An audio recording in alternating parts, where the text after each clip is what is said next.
So hey guys, welcome back to Pi Study Circle. So बच्चों, आज की video में मैं आपके साथ डिस्कस करने वाली हूँ 12th एनआईएस ज्योग्राफी, जो कि आप स्क्रीन पर देख सकते हैं। ज्योग्राफी के चैप्टर नंबर 6 को, जिसका नाम है हिमानी, पवन तथा समुद्री तरंगों के कार्य।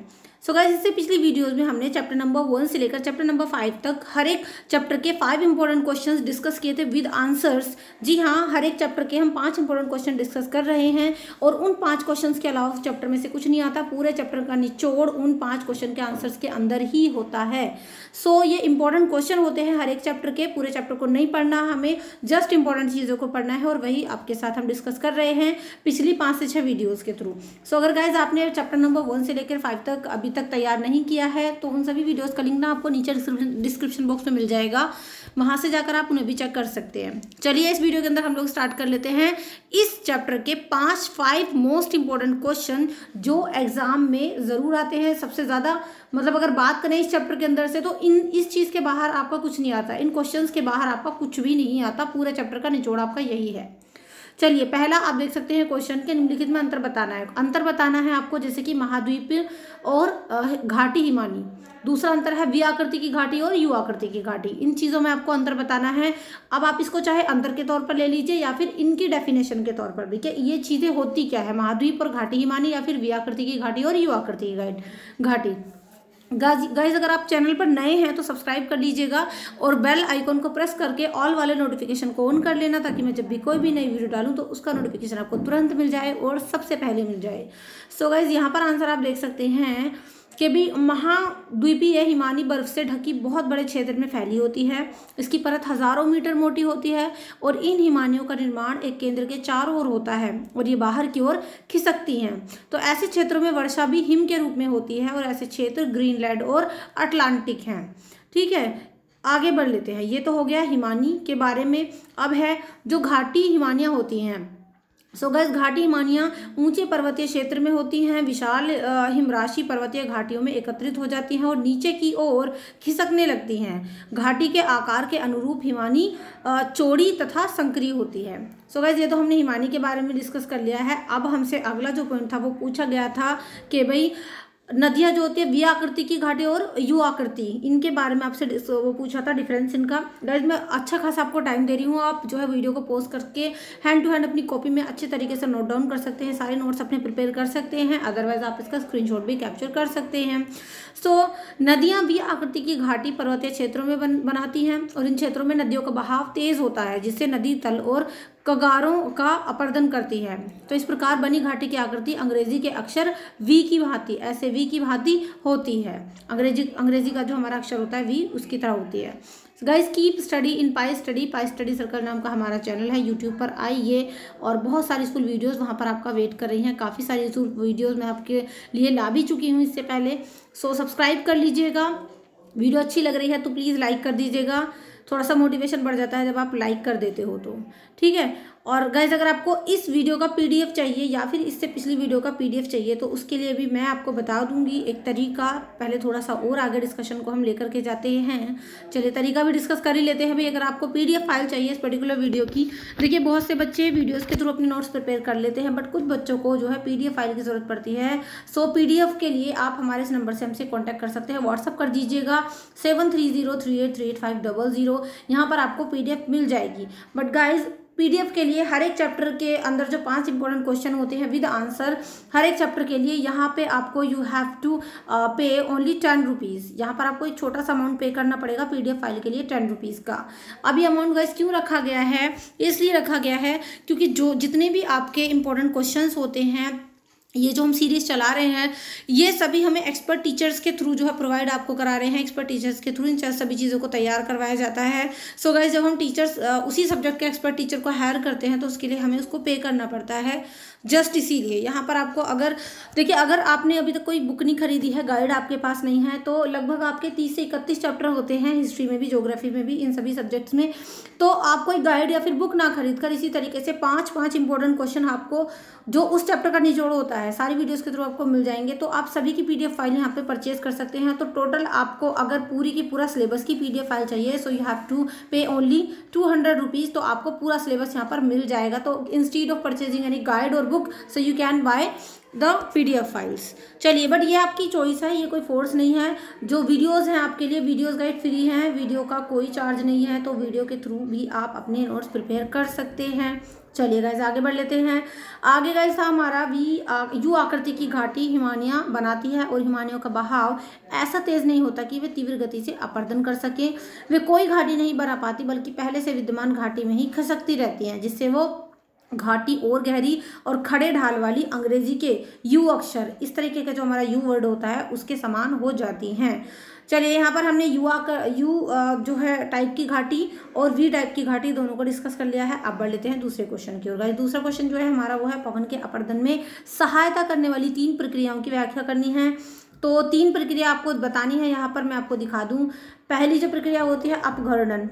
तो पवन अपरदन का कार्य अपने साथ उड़ते हुए रेत और धूल के कणों द्वारा करती है। ये कण मार्ग में आने वाले शैलों को खिसका कर और खुरच कर काटते छांटते रहते हैं, और इस क्रिया को क्या कहते हैं? अपघर्णन कहते हैं। ठीक है, पहला होगा अपघर्णन।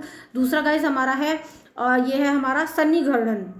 सो पवन के साथ उड़ते हुए कण धरातल के कुछ मीटर की ऊंचाई तक ही सीमित रहते हैं और ये आपस में रगड़ते हैं और टकराते हैं, जिससे चिकने और गोल महीन हो जाते हैं। तो इस क्रिया को गाइस क्या कहते हैं? सन्निघर्णन।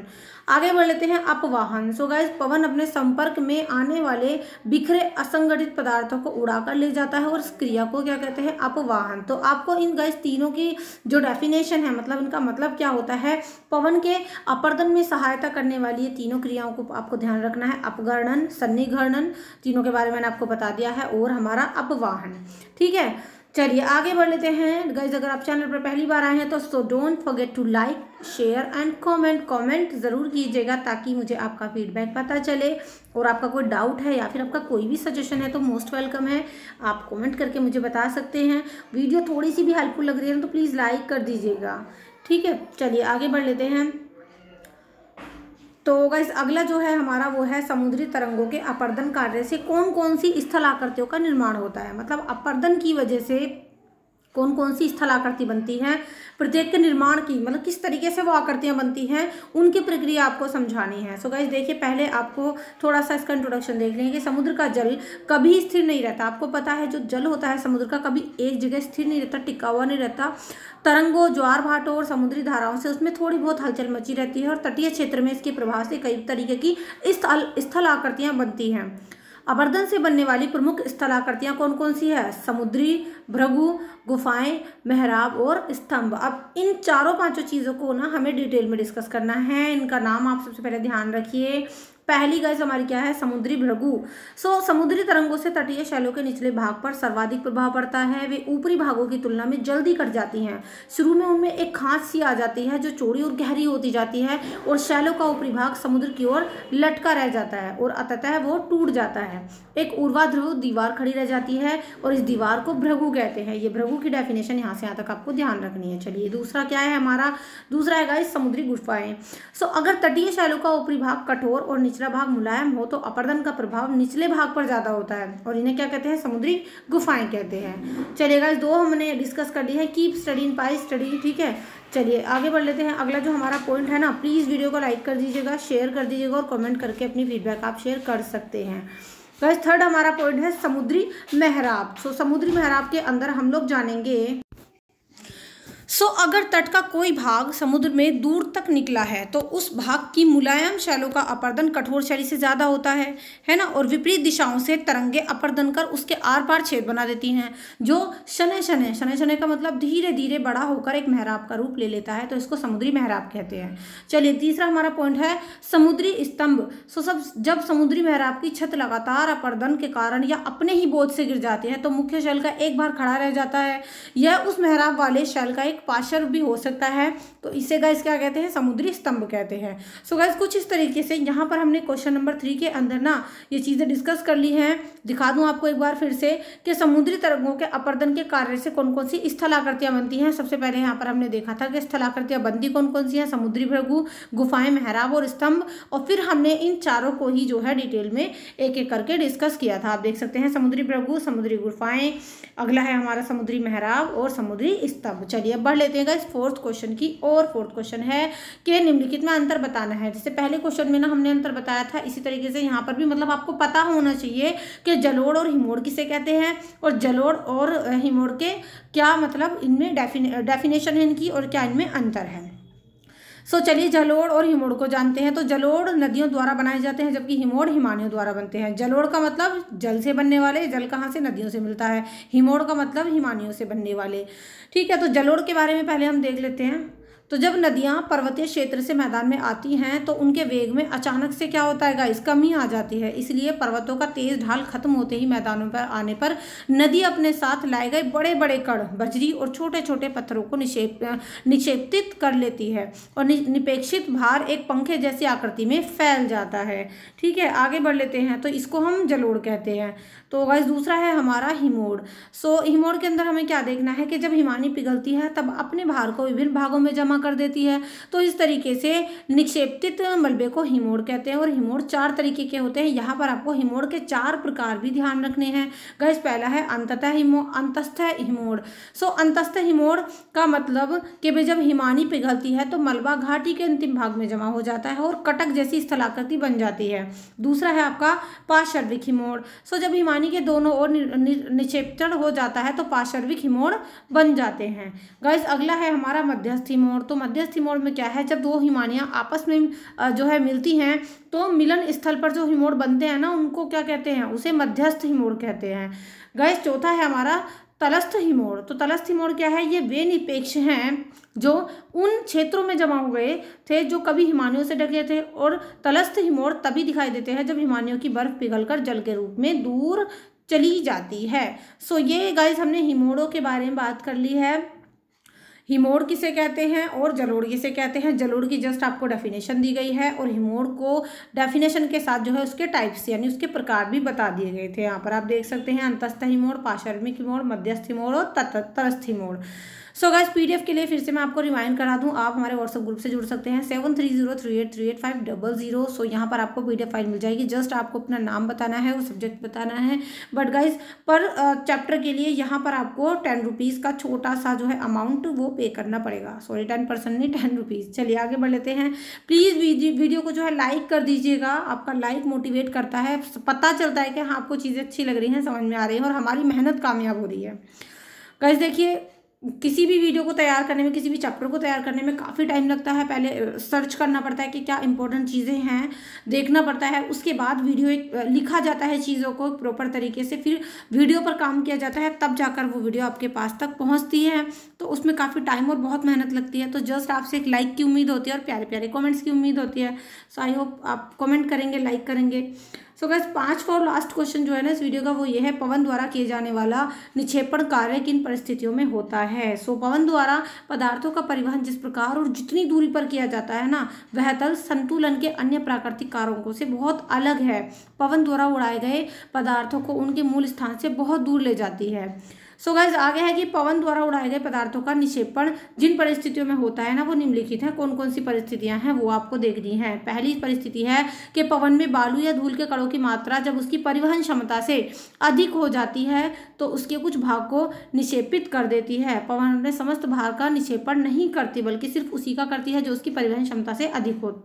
अगला गाइस हमारा है कि जब पवन का वेग कम हो जाए और उसकी परिवहन क्षमता घट जाए तो पवन में निलंबित पदार्थ जमा होने लगते हैं। और थर्ड पॉइंट है कि मार्ग में अवरोध आने पर पवन को ऊपर उठाना होता है और ऊपर उठने से उसका वेग कम हो जाता है और उसका भार निक्षेपित होना शुरू हो जाता है।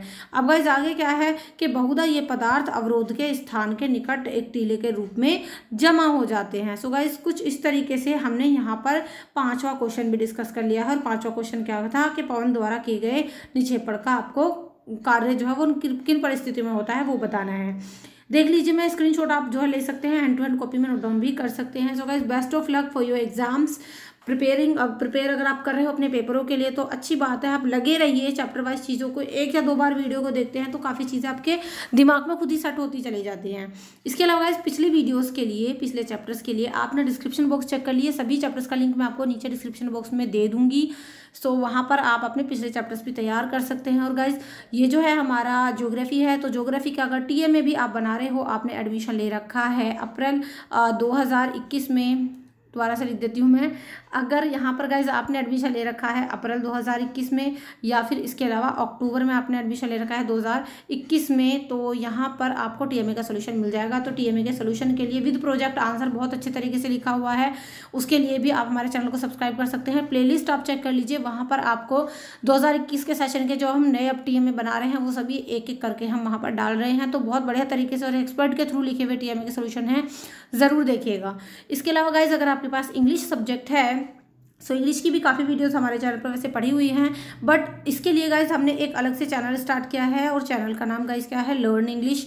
सो लर्न इंग्लिश का मतलब इंग्लिश सीखनी है हमें। सो गाइज अगर इंग्लिश आपके पास एज ए सब्जेक्ट है और आपको एक प्रॉपर सही तरीके से इंग्लिश का सिलेबस कंप्लीट नहीं हो पा रहा है आपका, सो लर्न इंग्लिश चैनल को आप सब्सक्राइब करिए, अभी अभी हमने चैनल स्टार्ट किया है। सो गाइज जिस तरीके से आपने हमारे इस चैनल को, पाई स्टडी सर्कल को सपोर्ट किया है, प्यार किया है, पॉजिटिव कमेंट्स करते हैं, आई होप लर्न इंग्लिश को भी आप उतना ही प्यार करेंगे। और इस चैनल का ना लिंक मैं आपको नीचे डिस्क्रिप्शन बॉक्स में दे दूंगी। सो डिस्क्रिप्शन बॉक्स में चैनल के लिंक पर क्लिक करेंगे तो आप हमारे दूसरे चैनल पर भी विजिट कर आएंगे। सो गाइज आई होप कि लर्न इंग्लिश को भी आपका उतना ही प्यार मिलेगा, सपोर्ट मिलेगा, और आप सब्सक्राइब जरूर करेंगे हमारे चैनल को, और अपना सिलेबस आप आराम से घर बैठे बिना कोचिंग के पूरा कर सकते हैं। So guys see you in the next video. Next video में हम लोग मिलेंगे चैप्टर नंबर नेक्स्ट के साथ, उसमें भी 5 इंपॉर्टेंट क्वेश्चन, पूरे चैप्टर का निचोड़ मैं आपको प्रोवाइड कर दूंगी। So till then keep study in pi study and thank you so much.